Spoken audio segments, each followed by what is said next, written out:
इस न्यूज के प्रायोजक है लक्ष्य अकेडमी बालाघाट। MPPSC हो या व्यापम या हो SSC और रेलवे की परीक्षाएं, अगर आपका सपना हो MBBS बनने का, PNST क्लियर करने का या फिर JEE के साथ इंजीनियर बनने का, इसके साथ ही 10th 12th में रैंक लाने का, तो आइए और जुड़िए क्वालिटी एजुकेशन से। 9th to 12th all subject 3 दिन का डेमो लेकर स्वयं निर्णय लीजिए। हमारा पता है गोंदिया रोड, बालाघाट। पद्मेश 24/7 की खबर का असर एक बार फिर देखने को मिल रहा है। अभी एक दिन पहले ही हमने जिला चिकित्सालय में प्रसव करवाने के नाम पर पैसे लेने का मामला प्राथमिकता से प्रसारित किया गया था,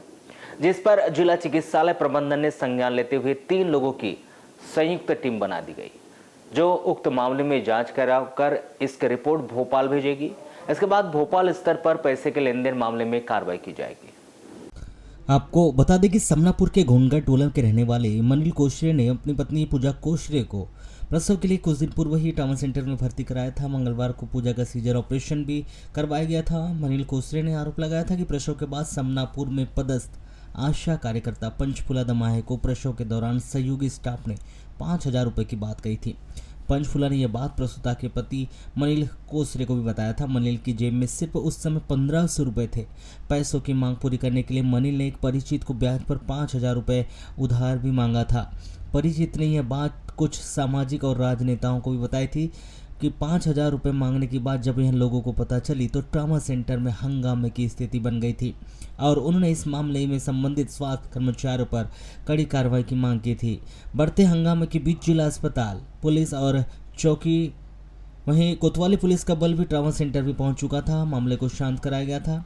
मैं बता दें कि ट्रामा सेंटर में प्रसव के पहले और बाद में परिजनों से पैसे की मांग करने की शिकायत यहाँ अक्सर सामने आती रहती है। प्रबंधन अक्सर यह कहकर मामले को ठंडे में बस्ते में डाल देता है कि पीड़ितों के द्वारा इसके लिए शिकायत नहीं की जाती, किंतु इस बार समनापुर के घोनगा टोला निवासी मनील कोसरे के द्वारा इस पूरे मामले की शिकायत लिखित में सिविल सर्जन से की गई थी।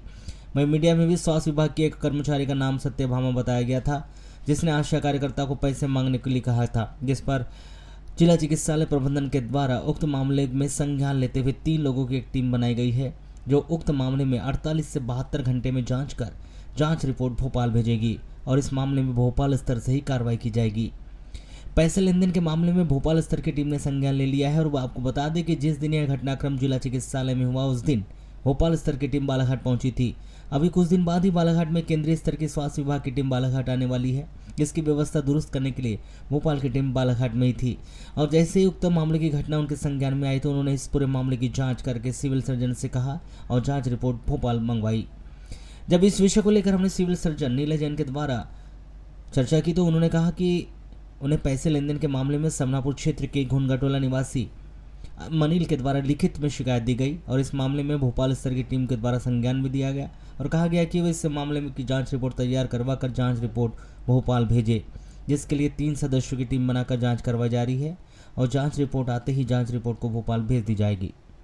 ये शिकायत मुझे प्राप्त हुई है, उसका जो रिटर्न जो विधिवत शिकायत दी गई है वो कल दी गई है ना, तो उसके लिए हमने एक जांच कमेटी बना दी है। 3 डॉक्टर्स की जांच कमेटी बनाई गई है, जो कि उसका कंप्लीट उसका सारे पहलुओं पे अलग अलग दृष्टि से विचार करेंगे और जांच करके अपनी जो जांच रिपोर्ट है प्रतिवेदन 48 से 72 घंटे के भीतर मुझे प्रस्तुत करेंगे और वो रिपोर्ट फिर मैं अवलोकन करने के पश्चात CMHO महोदय, कलेक्टर महोदय और इसी रिपोर्ट को भोपाल भी प्रेषित करूँगा, ताकि यदि ऐसा लगता है कि कोई दोषी है उस रिपोर्ट में तो कार्रवाई भोपाल से हो सके। सर, एक मामला रहती है तो इसको रोकने के लिए आप काफ़ी प्रयास भी कर रहे हैं लेकिन रुक नहीं रहा। उसका वजह ये है कि देखिए इसमें लोगों की भी गलती है। लोगों की गलती कैसे कि शिकायत तो करते पर विधिवत नाम और किसने पैसा मांगा ये नहीं देते। बस अगर एक बार हमें विधिवत शिकायत लिख के दे दे कि फला फला मैडम ने, फला फला डॉक्टर ने इतने बजे हमसे पैसे के लिए डिमांड की है या इस आशा कार्यकर्ता ने हमसे पैसे की मांग की है, विधिवत यदि वो शिकायत लिख के दे दे रिटर्न में तो एक्शन लेना संभव हो पाएगा। पर ज़्यादातर लोग क्या शिकायत तो करते हैं पर अपना नाम पता या मैडम का नाम पता कुछ भी नहीं बताना चाहते, तो हम लोगों के लिए बहुत डिफिकल्ट हो जाता है कि भाई हम किसको विरुद्ध एक्शन लें, किसके विरुद्ध कार्रवाई करें, क्योंकि नाम भी नहीं मालूम और उन्होंने कुछ बोला भी नहीं, केवल इतना बोला कि मैडम ने पैसे लिए या किसी ने लिए, तो ये थोड़े हम लोग के लिए डिफिकल्ट हो जाता है। सर, एक 18 तारीख को